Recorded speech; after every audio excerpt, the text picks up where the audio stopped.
Hello guys, പുതിയ വീഡിയോയിലേക്ക് എല്ലാവർക്കും സ്വാഗതം. ഇന്നത്തെ ടോപ്പിക്ക് ജോജോ ജോർജ് ആൻഡ് നമ്മുടെ തങ്കൻ ചേട്ടൻ. ടോപ്പിക്കിലോട്ട് കിടക്കുന്നതിന് മുമ്പ് ഒരു കാര്യം പറയാനുണ്ട്. നമ്മൾ കഴിഞ്ഞ ദിവസം ഒരു പ്രൊമോഷൻ വീഡിയോ ചെയ്തിട്ടുണ്ടായിരുന്നു. അതിന്റെ അടിയിൽ കമന്റിൽ നിന്ന് 666 കമന്റിനെ പിക്ക് ചെയ്ത് നമ്മൾ സമ്മാനം കൊടുക്കുമെന്നും പറഞ്ഞിട്ടുണ്ട്. ആ ഒരു കമന്റ് ഞാൻ പിൻ ചെയ്ത് വെച്ചിട്ട് 2 ദിവസമായി. ഇതുവരെ ആരും എന്നെ കോൺടാക്ട് ചെയ്തിട്ടില്ല. ഈ ഒരു പർട്ടിക്കുലർ കമന്റിനാണ് നമ്മുടെ ചിപ്സ് സമ്മാനമായി ലഭിച്ചിരിക്കുന്നത്.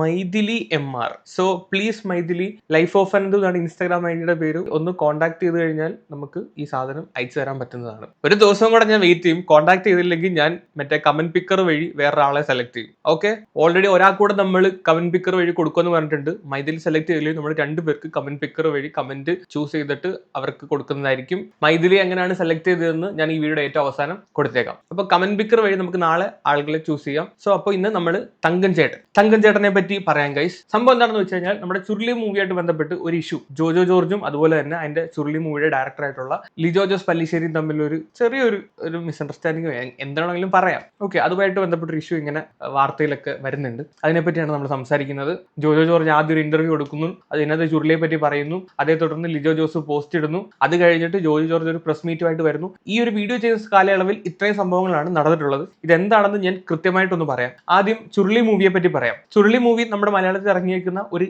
എപ്പിക് മൂവിയാണ്. സോ അതിനു മുമ്പ് അതിനു ശേഷമോ ഞാൻ അങ്ങനത്തെ ഒരു മൂവി, അങ്ങനത്തെ ഒരു ലാംഗ്വേജ് യൂസ് ചെയ്യുന്ന മൂവി അധികം കണ്ടിട്ടില്ല. ചില സിനിമകളിൽ ചെറിയ ചെറിയ തെറികളൊക്കെ ഉണ്ടെങ്കിലും ഒരു മൂവിയിൽ ഉടനീളം തെറിയുള്ള മൂവി ഞാൻ ആദ്യമായിട്ടാണ് കാണുന്നത്. സോ അതൊരു എപ്പിക് മൂവിയാണ്, ഒരു കൾട്ട് ക്ലാസിക് എന്ന് വേണമെങ്കിൽ പറയാം. അതിനകത്ത് നമ്മുടെ ജോജോ ജോർജ് ചെയ്ത ക്യാരക്ടറിന്റെ പേരാണ് തങ്കൻ ചേട്ടന്റെ സിനിമയാണ് സത്യം പറഞ്ഞാൽ ചുരുളി. തങ്കൻ ചേട്ടൻ അവസാനം കുറച്ച് സമയം മാത്രമേ ആ സിനിമയ്ക്കത്തുള്ളെങ്കിലും തങ്കൻ ചേട്ടൻ ഇല്ലെങ്കിൽ ചുരുളി ഇല്ലടേ, സീരിയസ്ലി. കാര്യം ഇന്നും 2021 ഇറങ്ങിയ പടത്തിന്റെ പറ്റി ഇന്നും ആളുകൾ ചർച്ച ചെയ്യുന്നുണ്ടെങ്കിൽ ബിക്കോസ് ഓഫ് ദാറ്റ് തങ്കൻ ചേട്ടന്റെ ക്യാരക്ടറിനെ പറ്റി ഓർത്തിട്ടാണ്. ഓരോ ട്രോളിനകത്താണെങ്കിലും ഓരോ മീമിനകത്താണെങ്കിലും തങ്കൻ ചേട്ടൻ പൂണ്ട് വിളയാടിക്കൊണ്ടിരിക്കുകയാണ് ഇപ്പോൾ. അത്രയും ജനങ്ങൾ ഏറ്റെടുത്ത ഒരു ക്യാരക്ടറാണ് നെഗറ്റീവായിട്ടും പോസിറ്റീവായിട്ടും തങ്കൻ ചേട്ടന്റെ ക്യാരക്ടർ. ഓക്കെ, അപ്പോ സബ്ജക്റ്റിലോട്ട് വരാം. ജോജോ ജോർജ് കുറച്ച് ദിവസം മുമ്പ് the new Indian express Kerala എന്ന് പറയുന്ന ഇന്ത്യൻ എക്സ്പ്രസിന്റെ ഒരു കേരള ബേസ്ഡ് ആയിട്ടുള്ള ചാനലിൽ ഒരു ഇന്റർവ്യൂ കൊടുത്തിട്ടുണ്ടായിരുന്നു.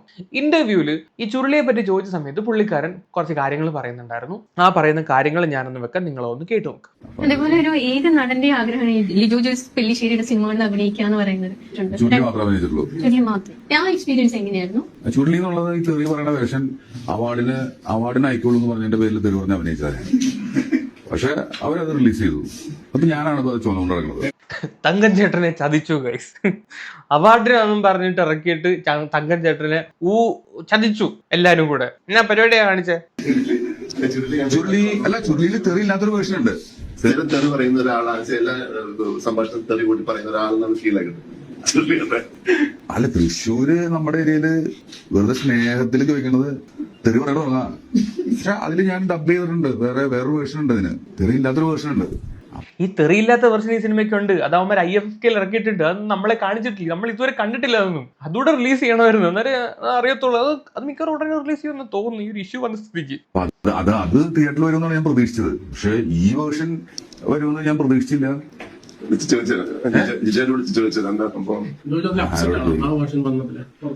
അല്ല, അതിന്റെ ഒരു മര്യാദ ഉണ്ടായിരുന്നു. അങ്ങനെ വരുമ്പോ പറയേണ്ടതിന്റെ. എനിക്ക് പൈസ ഒന്നും കിട്ടിയിട്ടില്ല എന്റെ അഭിനയിച്ചാൽ.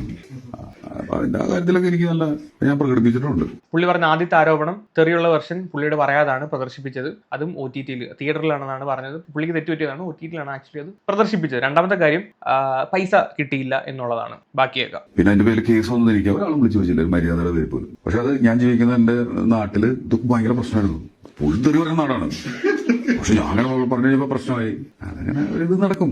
പക്ഷെ ഞാൻ അത് അറിഞ്ഞുകൊണ്ട് തന്നെ പറഞ്ഞിട്ടുള്ളതാണ് ഇത് സിനിമയിൽ അഭിനയിക്കുന്ന പോലെ. പക്ഷെ ആ ഡാറ്റ ഇതിന് ഫെസ്റ്റിവലിന് മാത്രം പോകുന്ന പറയും വന്നത് ചിന്തയില് ആ ഫെസ്റ്റിവലിൽ പോയി അതോടെ ഇങ്ങനെ ഇത് പബ്ലിക്കായിട്ട് ഇങ്ങനെ പറയുന്നത് വിചാരിച്ചില്ലല്ലോ. പറഞ്ഞിട്ട് കാര്യമില്ല, അതങ്ങനെ സംഭവിച്ചു. അപ്പൊ അതായിരുന്നു ഒരു ഇന്റർവ്യൂ. ഇത്രയുമാണ് ആ ചുരുളിയെ പറ്റി ആ ഒരു ഇന്റർവ്യൂവിനകത്ത് പുള്ളി പരാമർശിക്കുന്നത്. ഇതുകൊണ്ട് കഴിഞ്ഞപ്പോഴത്തേക്ക് സിനിമയുടെ സംവിധായകൻ ലിജോ LGPക്ക് അത്ര ഇഷ്ടപ്പെട്ട് കാണത്തില്ല. പുള്ളി ഒരു പോസ്റ്റ് ഇട്ടു. FB-ൽ പോസ്റ്റ് ചെയ്യാമെന്ന് വായിക്കാം. ഇദ്ദേഹത്തിന്റെ പോസ്റ്റ് ഇതായിരുന്നു: പ്രിയപ്പെട്ട ജോജുവിന്റെ ശ്രദ്ധയ്ക്ക്, സുഹൃത്തുക്കളായ നിർമ്മാതാക്കൾക്കുണ്ടായ മനോവിഷമം കണക്കിലെടുത്താണ് ഈ വിശദീകരണം. ഓക്കെ, പുള്ളിയുടെ ഈ ഒരു ഇന്റർവ്യൂ കണ്ടിട്ട് ഇദ്ദേഹത്തിന്റെ സുഹൃത്തായ നിർമ്മാതാക്കൾക്ക് വിഷമം ഉണ്ടായി. നമ്മുടെ ചെമ്പൻ വിനോദൊക്കെയാണ് ഈ സിനിമ പ്രൊഡ്യൂസ് ചെയ്തിരിക്കുന്നത്. ചെമ്പോസ്കി എന്ന് പറയുന്ന പ്രൊഡക്ഷൻ ഹൗസ് ആണ് പ്രൊഡ്യൂസ് ചെയ്തിരിക്കുന്നത്. A സർട്ടിഫിക്കറ്റ് ഉള്ള തിയേറ്ററുകളിൽ ഇതുവരെ റിലീസ് ചെയ്തിട്ടില്ല. ഓക്കെ, ജോജു പറഞ്ഞ തിയേറ്റർ റിലീസ് ചെയ്യുന്നതാണ്, പുള്ളിക്ക് തെറ്റുപറ്റിയതാണ്. കമ്മിറ്റി അന്വേഷിച്ച ഭാഷകളെ കുറിച്ചുള്ള ഹൈക്കോടതി വിധിയുണ്ട്.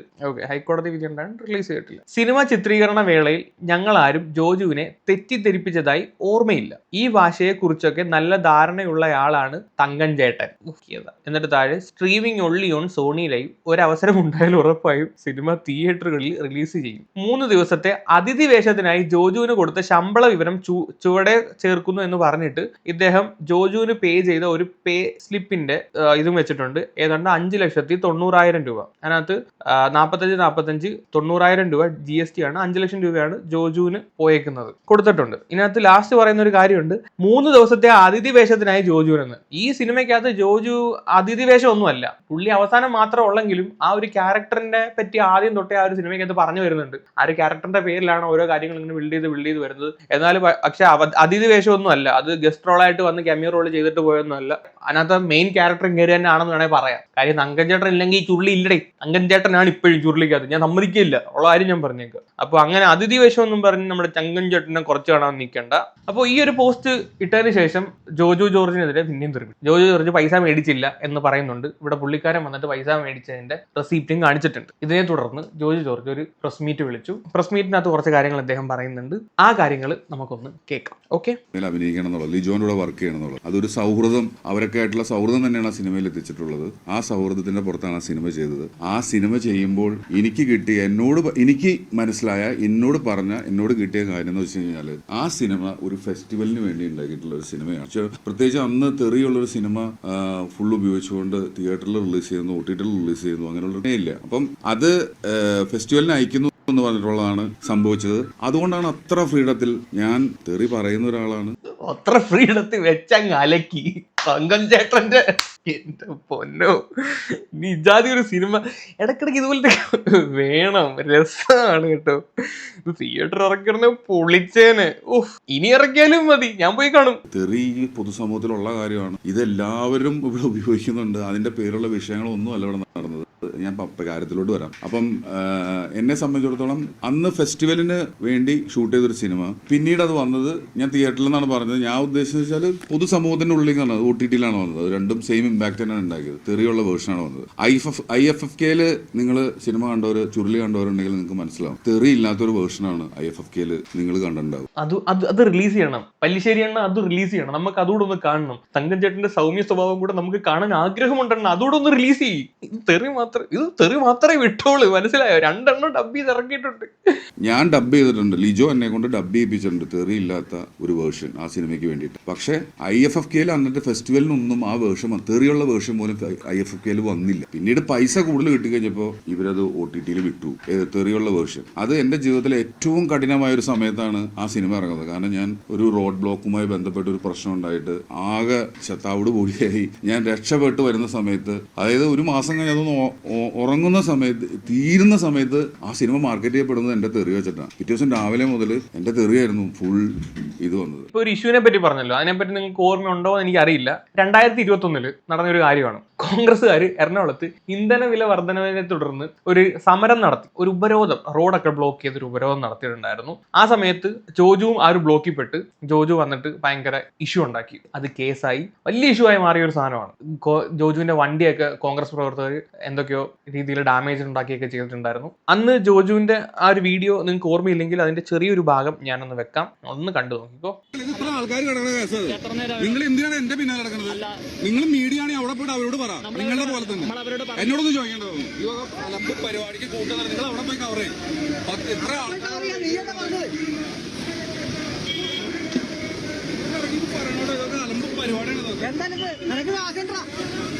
അതേടാ കാശുണ്ടോ? ഞാൻ പണിയെടുത്താണ് ഉണ്ടാക്കിയത്. ആർക്കാണ് ധർമ്മമാണുള്ളത്? സോ ദ റിയൽ തങ്കൻ ചേട്ടൻ ഈ ഒരു ഇഷ്യൂ ഭയങ്കരമായിട്ട് വൈറലായി. കറക്റ്റ് ഡേറ്റ് പറഞ്ഞാൽ 2021 നവംബർ 1 തീയതിയാണ് ഈ ഒരു ഇഷ്യൂ വരുന്നത്. ഈ ഒരു ഇഷ്യൂ ഒന്ന് തണുത്ത് വന്ന സമയത്താണ് ചുരുളി റിലീസ് ആവുന്നത്. ചുരുളി OTT റിലീസ് ആവുന്ന ഡേറ്റ് എന്ന് പറഞ്ഞാൽ 2021 നവംബർ 19. നവംബർ 1 നവംബർ 19 ഏതാണ്ട് ഒരു മാസം തികഞ്ഞില്ല അതിന് മുമ്പ് റിലീസായി. അപ്പോ തീർന്ന് കോൺഗ്രസ്സുകാരെന്ന് വളഞ്ഞിട്ട് ജോജുവിനെ ആക്രമിക്കുമായിരുന്നു. ഇതൂടെ അങ്ങോട്ട് റിലീസ് ആയപ്പോഴത്തേക്ക് കോൺഗ്രസ്സുകാർക്ക് ആഘോഷിക്കാനുള്ളതായി. അന്ന് മഹിളാ പ്രവർത്തകർക്ക് നേരെ ജോജു അസഭ്യം പറഞ്ഞെന്നോ അല്ലെങ്കിൽ ആക്രമിക്കാൻ ചെന്നുള്ള രീതിയിൽ ഇവർ കള്ളപ്പരാതി കൊടുത്തു. പോലീസ് അന്ന് അത് കേസ് എടുത്തില്ല, അത് തള്ളിക്കളഞ്ഞു, തെളിവുകളൊന്നും ഇല്ലെന്ന് പറഞ്ഞിട്ട്. സോ ഇതൂടെ അങ്ങോട്ട് വന്നപ്പോഴത്തേക്ക് ഇവൻ ഇങ്ങനെ ഒരുത്തനാണ്, ഇവൻ ഇങ്ങനെ ഒരു സിനിമ ഇറക്കുന്നവനാണ് എന്നുള്ള രീതിയിൽ പുള്ളിയെ പിന്നെയും അറ്റാക്ക് ചെയ്തു, നല്ല രീതിയിൽ അറ്റാക്ക് ചെയ്തു. സോ ആ ഒരു കേസിനെ പറ്റിയാണ് ഇദ്ദേഹം ഇവിടെ പറഞ്ഞത്. അപ്പൊ ഇദ്ദേഹത്തിന്റെ മെയിൻ പ്രശ്നം ഒന്ന് IFFK ഇറക്കുമെന്ന് പറഞ്ഞ് ഇറങ്ങിയ സിനിമ OTT റിലീസ് ചെയ്തു. രണ്ട്, ഇങ്ങനത്തെ ഒരു ഇഷ്യൂ വന്ന സമയത്ത് ഒരു കുഞ്ഞുങ്ങൾ പോലും വിളിച്ച് ചോദിച്ചിട്ടില്ല, ഒന്ന് വിളിച്ചും തിരക്കിയത് പോലുമില്ല. പ്രത്യേകിച്ച് പറയുന്നുണ്ട് സൗഹൃദത്തിന്റെ പേരിലാണ് ഈ ഒരു സിനിമ ഇറക്കിയത്. കുറച്ച് കാര്യങ്ങളുടെ പൈസയുമായിട്ട് ബന്ധപ്പെട്ട കുറച്ച് കാര്യങ്ങളുടെ പുള്ളി പറയുന്നുണ്ട്, നമുക്ക് അതുകൂടി കേൾക്കാം. അഭിനയിക്കണം എന്റെ തെറിയായിരുന്നു ഫുൾ ഇത് വന്നത്. ഇതൊക്കെ അങ്ങനെ നടന്നു. ആ സിനിമ റിലീസ് ആയതെല്ലാം പോയി. ആ സിനിമ വിറ്റ് കഴിഞ്ഞപ്പം ഞാൻ ഇവരുടെ ബന്ധപ്പെട്ട ആളുകളെ ഞാൻ വിളിച്ചിരുന്നു. എന്റെ സാലറിയുടെ കാര്യം ഞാൻ ചോദിച്ചിരുന്നു എന്നുള്ള സത്യമാണ്. അത് എൻ്റെ ഒരു കാരണം എന്താ വെച്ചാൽ ആ തെറി പറഞ്ഞതിന് ശേഷം എനിക്കൊരു കേസ് വന്നു. ഇന്ന് ലിജോ പോസ്റ്റ് ഇട്ടു.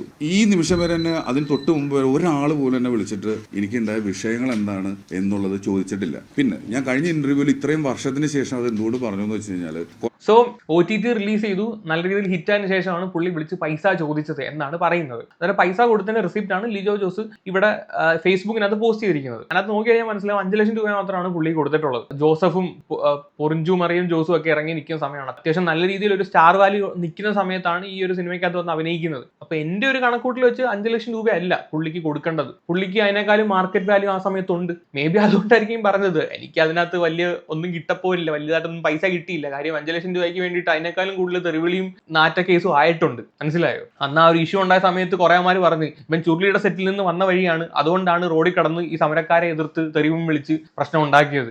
ആ രീതിക്ക് വരെ ആൾക്കാർ പറഞ്ഞുണ്ടാക്കി. ഓക്കെ, ബാക്കിയോടെ കേൾക്കാം. ഇനി കറക്റ്റ് ഇനി ഇദ്ദേഹത്തിന്റെ പേഴ്സണൽ ലൈഫിനെ ഈ ചുരുളി എങ്ങനെയാണ് ബാധിച്ചതെന്ന് അദ്ദേഹം പറയുന്നുണ്ട്. അതും കൂടെ ഒന്ന് കേട്ടു. കുറച്ച് ദിവസങ്ങൾക്ക് മുമ്പ് എന്റെ മക്കള് പുതിയ സ്കൂളിലോട്ട് മാറി. അപ്പം സ്കൂളിൽ ചെല്ലുമ്പോൾ ആദ്യം എന്റെ മോളോട് സംസാരിച്ച ഒരു കുട്ടി സംസാരിച്ച ആദ്യത്തെ കാര്യം ട്രോള് കാണിച്ചു കൊടുത്തിട്ട് ഞാൻ പറയുന്നത് തെറിയാണ്. എൻ്റെ മോൾ എന്നോട് വന്ന് പറഞ്ഞൊരു കാര്യമാണ്, അപ്പം ആ സിനിമയിൽ അഭിനയിക്കരുതായിരുന്നു. അത് ആ കുട്ടിയുടെ അഭിപ്രായമാണ്. കാരണം എന്താ വെച്ചാൽ ഇത് ഇങ്ങനെ വരുമെന്ന് ഇപ്പോഴും ഞാൻ പറയുന്നത്, ഞാനിത് ഇങ്ങനെ ഒരു റിലീസ് ചെയ്യുന്ന ഒരു കാര്യമായിരുന്നു, ഞാൻ ചെയ്യില്ലായിരുന്നു. അത് അങ്ങനെയാണെന്ന് വെച്ചിട്ട് തന്നെയാണ് ഞാൻ ചെയ്തത്. പിന്നെ അത് പറഞ്ഞതിൽ എനിക്ക് റിഗ്രറ്റ് ഒന്നുമില്ല. ഞാൻ അഭിനയിച്ച ആ ഒരു കാര്യം ശരിയാണ്. ആ കൊച്ചിനെ കളിയാക്കാൻ ആ ഒരു ഒറ്റ ക്യാരക്ടർ എടുത്ത് വെച്ചാൽ മതി. അത് ഇപ്പോഴും സത്യം പറഞ്ഞാൽ ഹിറ്റായിട്ട് ഓടിക്കൊണ്ടിരിക്കുകയാണ് തങ്കൻ ചേട്ടന്റെ ആ ഒരു ഒറ്റ ഡയലോഗ് മതി. ഒന്നാം തരം ഡയലോഗാണ്. പിള്ളേർക്ക് ഇതൊന്നും അറിയത്തില്ലല്ലോ. പിള്ളേർ വെക്കുമ്പോൾ എന്തോ അച്ഛൻ നാണ്ട പൂണ്ട് വിളയാടുന്ന സാധനം ഉണ്ട്. അപ്പൊ പിന്നെ ഒന്നും പറയാൻ പറ്റത്തില്ല. അപ്പൊ ആ കൊച്ചു പറഞ്ഞതിനകത്ത് നമുക്ക് മനസ്സിലാവും. അതുകൊണ്ടാണ് പുള്ളി എടുത്തെടുത്ത് പറയുന്നത് ഇത് IFFK ഇറക്കുമെന്ന് വിചാരിച്ചിട്ട് ചെയ്ത പടമാണ്, ഇത് പൊതു സമൂഹത്തിലോട്ട് വിടുമെന്ന് വിചാരിച്ചിരുന്നെങ്കിൽ ഒരിക്കലും ചെയ്യത്തില്ലായിരുന്നു. ആ ആരോപണത്തിന് ലിജോ ജോസ് പല്ലിശ്ശേരി വന്ന് മറുപടി പറഞ്ഞേ പറ്റൂ. കാര്യം എന്ന് പറഞ്ഞു കഴിഞ്ഞാൽ IFFK ഇറക്കാമെന്ന് പറഞ്ഞിട്ട് തെറി വെർഷൻ ഷൂട്ട് ചെയ്യിപ്പിക്കുകയും എന്നിട്ട് പൊതുസമൂഹത്തിലോട്ട് തെറി വെർഷൻ ഇട്ട് കൊടുത്തിട്ട് IFFK മാന്യമായിട്ടുള്ള വെർഷൻ ഇടുകയും ചെയ്തു. അതെന്തുകൊണ്ട് ചെയ്തു എന്നുള്ളതിന്റെ ഒരു എക്സ്പ്ലനേഷൻ നിങ്ങളുടെ സിനിമ പ്രൊഡ്യൂസറിന്റെ ഭാഗത്തുനിന്നോ അല്ലെങ്കിൽ ഡയറക്ടർ എന്നുള്ള രീതിയിൽ നിങ്ങളുടെ ഭാഗത്തുനിന്നോ അത് നിങ്ങളൊന്ന് പറയേണ്ട ആവശ്യകതയുണ്ട്. കാര്യം അത്രത്തോളം പുള്ളി ആ ഒരു റോള് വെച്ചിട്ട് നമ്മളൊക്കെ ഭയങ്കര ആസ്വദിച്ച് കണ്ടിട്ടുണ്ടെങ്കിലും ഈ പുള്ളി പറഞ്ഞത് വെച്ചിട്ട് പുള്ളി അത്രയും പേഴ്സണലി അത് അദ്ദേഹത്തിന് കിട്ടിയിട്ടുണ്ട്. പാർട്ടിക്കാരുടെ കയ്യിൽ നിന്നാണെങ്കിലും ഫാമിലിന്റെ കയ്യിൽ നിന്നാണെങ്കിലും ഒരുപാട് പേർക്ക് ഇഷ്ടപ്പെട്ട അങ്ങനത്തെ ഒരു ക്യാരക്ടറാണ്. സിനിമയോ ലിജോ എന്ന കലാകാരനെയോ ഞാൻ ഇത് സൗഹൃദത്തിന്റെ മേലെ ഉണ്ടായിട്ടുള്ള ഒരു കാര്യമാണ്. പിന്നെ നിങ്ങൾക്ക് പ്രത്യേകിച്ച് ഞാൻ 5 ലക്ഷം രൂപയ്ക്ക് ആ സിനിമയിൽ അഭിനയിച്ച് തീർത്തോളാം എന്ന് പറയുന്ന ഒരു എഗ്രിമെന്റ് ഉണ്ടാവണമല്ലോ അവർക്ക് എല്ലാവരുടെ കയ്യിൽ. തീർച്ചയായിട്ടും ഈ തുണ്ട് കടലാസിന്റെ ഒപ്പം ആ എഗ്രിമെന്റ് കൂടി പുറത്തു വിടണം. കാരണം ഞാൻ അദ്ദേഹത്തിന് ഈ സിനിമ ഈ പൈസയ്ക്ക് അഭിനയിച്ചു കൊടുത്തോളാമെന്നും അതായിരുന്നു എന്റെ ശമ്പളമെന്നും ഇങ്ങനെയുള്ള കാര്യങ്ങളുണ്ടെങ്കിൽ തീർച്ചയായിട്ടും അത് പുറത്തു വിടണം, ഞാൻ വീണ്ടും നാറണം. പക്ഷെ ഇതല്ല. അതുപോലെ തന്നെ അങ്ങനെ ഒരു സംഭവം ഉണ്ടെങ്കിൽ പുറത്തു വിടണം പല്ലിശ്ശേരി എണ്ണ. പുള്ളിയുടെ മാർക്കറ്റ് വാല്യൂ എനിക്ക് തോന്നുന്നില്ല 5 ലക്ഷം ആണെന്ന്. അങ്ങനെ ഒരു 5 ലക്ഷത്തിന് വന്ന് അഭിനയിച്ചോളാം എന്ന് പറഞ്ഞിട്ടുണ്ടെങ്കിൽ പുറത്തു വിടേണ്ടത് തന്നെയാണ്. സോ ഇതാണ് ഇഷ്യൂ. ജോജുവിന്റെ തങ്കച്ചേട്ടൻ എന്ന് പറയുന്ന ഒരു ക്യാരക്ടർ വലിയൊരു അബദ്ധമായി എന്ന് തോന്നുന്നുണ്ടെങ്കിൽ അത് ജോജുവിന് മാത്രമാണ്. സീരിയസ്ലി അദ്ദേഹമാണ് പേഴ്സണലി അതൊക്കെ അനുഭവിച്ചത്. പക്ഷെ നമുക്ക് ആ ഒരു സിനിമയിലെ ഓരോ ക്യാരക്ടേഴ്സും, നോട്ട് ഓൺലി തങ്കൻ ചേട്ടൻ, പക്ഷെ തങ്കൻ ചേട്ടനാണ് ഏറ്റവും മുൻപന്തിയിൽ നിൽക്കുന്നത്. ഇത് രസമായിരുന്നു, ഉള്ള കാര്യം പറയല്ലോ. നമ്മൾ മലയാളികൾ ഒരുപാട് എൻജോയ് ചെയ്ത് കണ്ട ഒരു പടമാണ്. തെറി എന്നുള്ള രീതിയിലല്ല, നമ്മൾ വളരെ പ്രൈവറ്റ് ആയിട്ട് നമ്മുടെ ഏറ്റവും അടുത്ത ആളുകളുടെ അടുത്തൊക്കെ, അല്ലെങ്കിൽ നമ്മുടെ ഏറ്റവും വേഴ്സ്റ്റ് സിറ്റുവേഷനിലൊക്കെ നമ്മൾ യൂസ് ചെയ്ത തെറിയൊക്കെ അത്രയും പച്ചയ്ക്ക് ഒരു സിനിമയിൽ ആദ്യമായിട്ടാണല്ലോ കാണുന്നത്. പലപ്പോഴും നമ്മളെ അതിനകത്ത് നമുക്ക് കാണാൻ പറ്റി എന്നുള്ളതാണ്. അത് കണ്ടപ്പോൾ വല്ലാത്തൊരു സന്തോഷം മലയാളികൾക്ക് എല്ലാവർക്കും ഉണ്ടായി. അത് യാഥാർത്ഥ്യമാണ്. തങ്കൻ ചേട്ടനെ അതിന്റെ പേര് ആരും കുറ്റമൊന്നും പറയാൻ പോകുന്നില്ല. എനിക്ക് തോന്നുന്നു ഓൾമോസ്റ്റ് ഒരു നല്ല മെജോറിറ്റി ഓഫ് പെർസെന്റേജ് ആളുകളും ദേഷ്യം വരുമ്പോഴും അല്ലെങ്കിൽ സന്തോഷം വരുമ്പോഴും തെറി പറയുന്ന ആളുകൾ തന്നെയാണ്. കൂട്ടുകാരുടെ ഇടയിൽ എന്നോടാ കൊള്ളം പറഞ്ഞ് സംസാരിക്കും, നമ്മൾ സംസാരിക്കാറുണ്ട്, മനസ്സിലായ? അത് നമ്മളൊരു പൊതു സമൂഹത്തിൽ വന്നിട്ട് നമ്മളങ്ങനെ സംസാരിക്കത്തില്ലെങ്കിൽ നമ്മുടെയൊക്കെ പേഴ്സണൽ ലൈഫിൽ നമ്മൾ സംസാരിക്കാറുള്ളതാണ്. പറഞ്ഞു വന്ന് ഇത്രയേ ഉള്ളൂ. പുള്ളിക്ക് ആ ഒരു ക്യാരക്ടറിനെ പറ്റി ഗുണങ്ങളൊന്നും ഉണ്ടായില്ല, ദോഷങ്ങളാണ് ഉണ്ടായത്. പേഴ്സണൽ ലൈഫിലാണെങ്കിലും എല്ലാ ലൈഫിലാണെങ്കിലും ഫിനാൻഷ്യലിയും വലിയ ബെനിഫിറ്റ്സ് ഒന്നും ഉണ്ടായില്ല. അതിനെപ്പറ്റിയാണ് പുള്ളി വന്ന് പറഞ്ഞത്. പിന്നെ ഇത്രയും വിഷയങ്ങൾ ഉണ്ടായ സമയത്തും ആ സിനിമയുടെ ഭാഗത്തു നിന്ന് ആരും വന്ന് ഇദ്ദേഹത്തിന് ഒരു വാക്ക് പോലും ചോദിച്ചില്ല, ഓക്കെ ആണോ എന്ന് പോലും ചോദിച്ചിട്ടില്ല എന്നൊക്കെയുള്ള ഒരു സാധാരണ മനുഷ്യന്റെ ഒരു പരാതിയായിട്ടാണ് എനിക്ക് ജോജുവിന്റെ ആ ഒരു ഇന്റർവ്യൂ കണ്ടപ്പോൾ തോന്നിയത്. അല്ലാതെ വലിയൊരു വിഷയമാക്കേണ്ട സംഭവമൊന്നുമില്ല. അല്ലാതെ പൈസ കിട്ടിയില്ല അല്ലെങ്കിൽ പൈസയ്ക്ക് വേണ്ടിയിട്ടാണ് സംസാരിക്കുന്നതെന്ന് തോന്നിയില്ല. കൂടുതലൊന്നും പറയുന്നില്ല ഗൈസ്. എന്താണ് നിങ്ങൾക്ക് ഇത് കണ്ടപ്പോൾ തോന്നിയത്? താഴെ ഒന്ന് കമന്റ് ചെയ്യുക. അതുപോലെ തന്നെ നമ്മുടെ 666ാമത്തെ കമന്റിനെ ഞാൻ എങ്ങനെയാണ് തിരഞ്ഞെടുത്തതെന്ന് ഞാൻ ഈ വീഡിയോ കഴിയുമ്പോൾ കൊടുത്തേക്കാം. അപ്പോൾ മൈഥിലി MR, മിസ്റ്റർ MR കാണുന്നുണ്ടെങ്കിൽ എന്നെ ഒന്ന് കോൺടാക്ട് ചെയ്യൂ പ്ലീസ്. അല്ലെങ്കിൽ എന്റെ പൊന്നാണ്, അടുത്ത വീഡിയോ ഞാൻ വേറെ 2 പേരെ അങ്ങ് തിരഞ്ഞെടുക്കും, കേട്ടല്ലോ? അപ്പൊ ശരി, കൂടുതലൊന്നും പറയില്ല, ബൈ. നമ്മളിപ്പോൾ 671 കമന്റ് ആയിട്ടുണ്ട്. ഒന്ന് ക്ലിക്ക് ചെയ്യാൻ പോവാണ്. ക്ലിക്ക് ചെയ്താണ്ട് അഗെയിൻ 671 കമന്റ്. ഇത് 671ാമത്തെ കമന്റ്. 670, 669, 668, 667, 666. ഇതാണ് 666ാമത്തെ കമന്റ്. മൈഥിലി MR, ഇദ്ദേഹമാണ് നമ്മുടെ 666ാമത്തെ കമന്റ്. ഓക്കെ.